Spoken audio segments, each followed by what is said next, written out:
Oke, halo semua. Perkenalkan, nama saya Feroz Lembah Perinding dari SMA Kristen Barana, tepatnya di kelas 11 IPA 2. Jadi dalam video kali ini saya akan membahas tentang dampak positif dan negatif kedatangan bangsa Eropa atau masuknya bangsa Eropa ke Indonesia.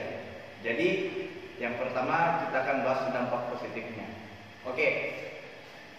Yang pertama itu, kalau dampak positifnya, banyaknya dibangun pelabuhan-pelabuhan di Indonesia sehingga menjadi pusat perdagangan di Asia Tenggara, terutama di daerah Malaka.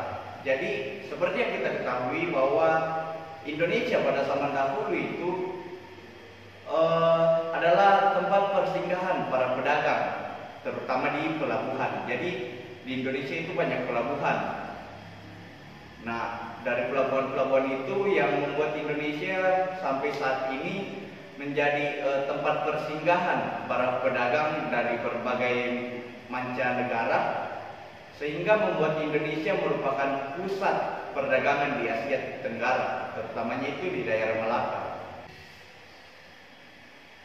Oke, jadi dampak positif yang kedua itu adalah kedatangan bangsa Eropa membuat banyak berdirinya pusat-pusat industri di Indonesia sehingga mengurangi angka pengangguran di Indonesia. Jadi secara logika aja, kalau kita mempunyai banyak industri, pasti banyak peluang untuk bagi para pekerja sehingga mengurangi para penganggur di negara kita. Oke, jadi dampak positif yang ketiga kedatangan bangsa Eropa bagi bangsa Indonesia adalah dibangunnya sarana jalan raya sehingga antara kota yang satu dengan yang lain itu terasa dekat.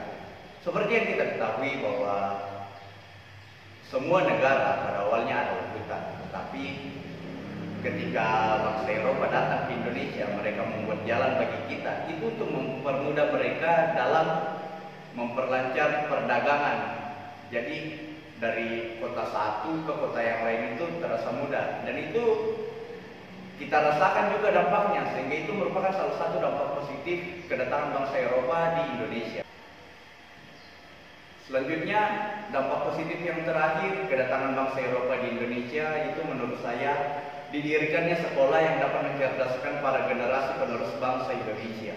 Seperti yang kita ketahui bahwa Belanda memang menjajah kita, tapi dia mendirikan sekolah di Indonesia. Meskipun pada zaman dahulu hanya orang-orang tertentu saja yang bisa sekolah, namun itu membuat dampak positif, dan dari situlah munculnya pendidikan di Indonesia hingga saat ini. Jadi itu sangat berguna bagi kita penerus bangsa Indonesia. Nah, itulah beberapa dampak positifnya. Kemudian sekarang kita lanjut ke dampak negatifnya. Jadi Oke, itulah beberapa dampak positifnya. Dan sekarang kita lanjut ke dampak negatifnya. Jadi dampak negatif kedatangannya bangsa Eropa ke Indonesia itu menimbulkan dampak negatif beberapa. Di antaranya yang pertama, masyarakat Indonesia merasa tertindas dengan kedatangan bangsa Eropa yang selalu bersikap semena-mena terhadap bangsa Indonesia. Seperti yang kita ketahui, bangsa Eropa itu kejam pada ketika mereka menjajah kita. Yang namanya penjajah pastinya kejam. Nah, itulah sikap yang semena-mena. Mereka hanya semau-maunya mereka bersikap terhadap kita. Mereka mau pukul kita atau apa.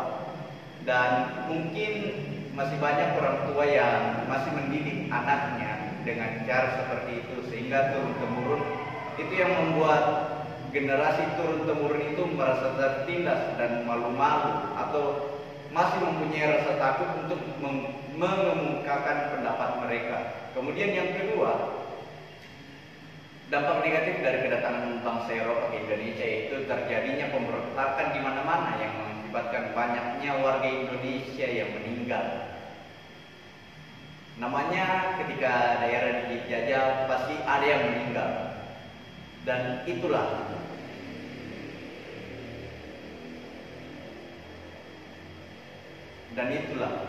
dari situ kita harus belajar. Janganlah pernah memberontak seseorang atau memberontak negara, karena setiap negara atau setiap orang itu mempunyai hak kebebasan. Jadi dari dampak negatif ini kita bisa ambil dari poin yang kedua ini kita dapat mengambil kesimpulan bahwa setiap orang itu atau setiap negara mempunyai hak kebebasan. Jadi jangan sampai ada di antara kita yang saling melukai. Oke, jadi dampak negatif yang ketiga itu dari kedatangannya bangsa Eropa ke Indonesia, yaitu bangsa Eropa itu selalu mengadu domba seluruh masyarakat Indonesia. Jadi seperti yang kita ketahui, mengadu domba sama halnya dengan ketika kita saling dipersalahkan. Jadi kita itu saling membenci satu dengan yang lain, ya, sehingga kita tidak bersatu, dan dari situ bangsa Eropa itu semakin kuat menjajah. Dan dengan mudahnya ketika kita tidak bersatu, maka kita akan mudah dipergunakan oleh orang atau diperbudak oleh orang. Kemudian yang keempat itu dampak negatif dari kedatangan bangsa Eropa ke Indonesia adalah terjadinya perebutan kekuasaan yang dilakukan oleh bangsa Eropa terhadap bangsa Indonesia, yang akhirnya itu banyak menelan korban para warga negara Indonesia. Jadi bangsa Eropa itu berusaha agar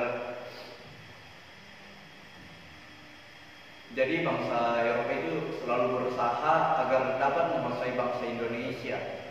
Meskipun kita adalah bangsa yang kecil, tapi para pejuang kita dahulu rela berkorban, rela mempertaruhkan nyawanya demi mempertahankan negara kita.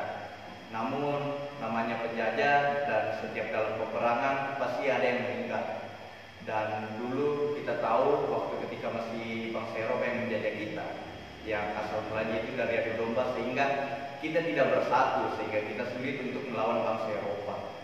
Dan akhirnya ya kita tetap dijajah dan menelan banyak korban warga negara kita gitu. Oke, jadi yang kelima atau yang terakhir dampak negatif dari datangnya bangsa Eropa ke Indonesia, yaitu warga Indonesia merasa tidak bebas dengan adanya bangsa Eropa di Indonesia. Ya sama, ketika kita dijajah oleh seseorang, secara otomatis kita tidak enak karena kita disuruh-suruh, mereka memperlakukan kita semena-mena sesuai keinginan dari hati mereka. Dan ibarat katanya, kata kasarnya itu kita diperbudak. Jadi kita dijajah di negara kita sendiri begitu. Itulah beberapa dampak positif dan negatif dari bangsa Eropa atau dari kedatangan bangsa Eropa ke Indonesia. Dan hal yang perlu kita pelajari atau hal yang perlu kita petik dari dampak positif dan dampak negatif kedatangannya bangsa Eropa di Indonesia, yaitu kita harus selalu tetap bersatu. Meskipun kita berbeda-beda agama, tetapi kita harus tetap bersatu agar bangsa kita itu tidak terjajah yang kedua kalinya. Kita tidak boleh mempermalukan para pejuang kita yang telah berkorban demi memerdekakan bangsa ini. Oleh sebab itu, marilah kita bersatu, saling menghargai satu sama lain. Dan mungkin sekian saja untuk video kali ini. Semoga bermanfaat bagi kita semua. Salam sehat.